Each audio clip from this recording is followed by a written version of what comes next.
O Supremo Tribunal Federal ficou sem respostas sobre a origem da chamada Minuta do Golpe. O Google informou ontem que não pôde identificar quem publicou o documento na internet que propunha um estado de defesa depois das eleições de 2022. A ordem veio do ministro Alexandre de Moraes a pedido da defesa de Anderson Torres, ex-ministro da Justiça de Jair Bolsonaro, réu na investigação sobre a alegada tentativa de golpe.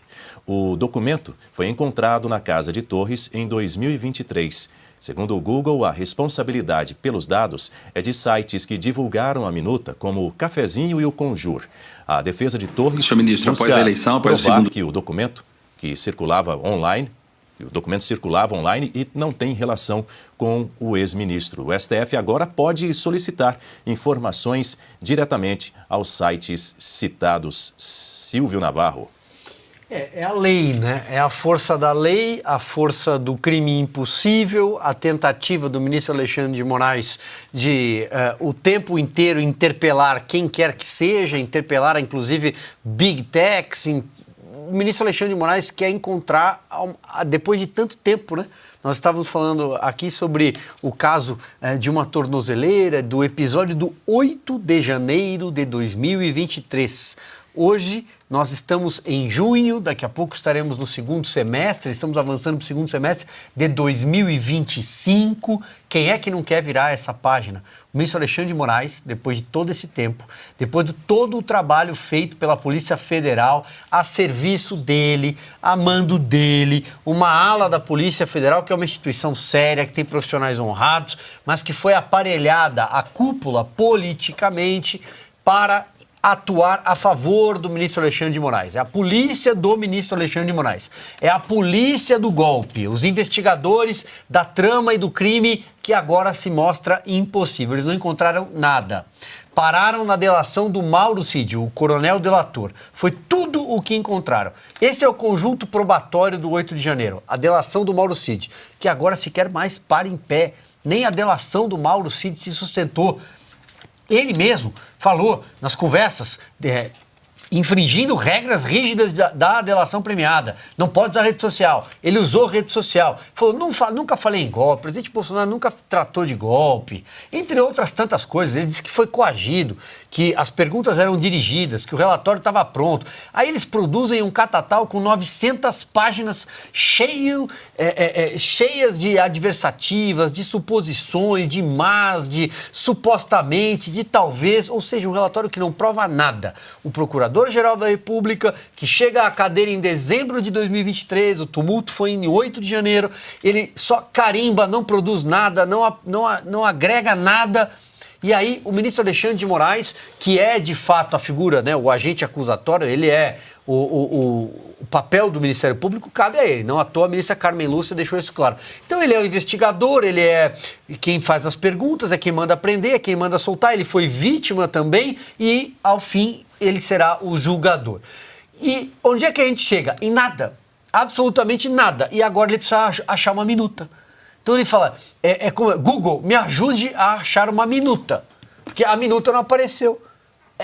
Pode resumir nessa frase, Google, me ajude a achar uma minuta.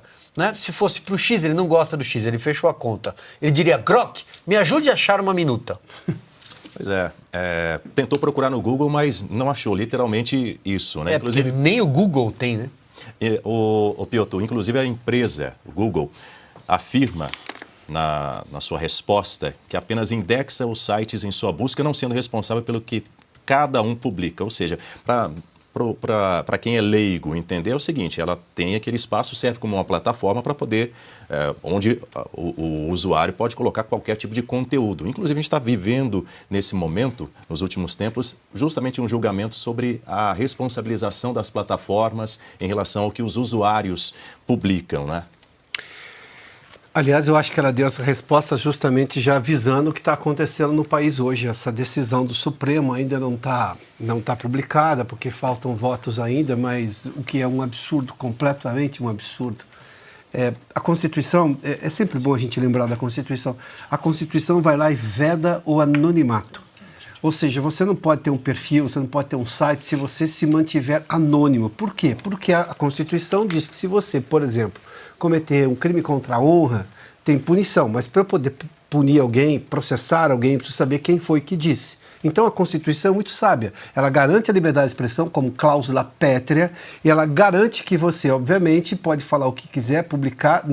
Aliás, não existe censura prévia, ela é completamente vedada pela Constituição.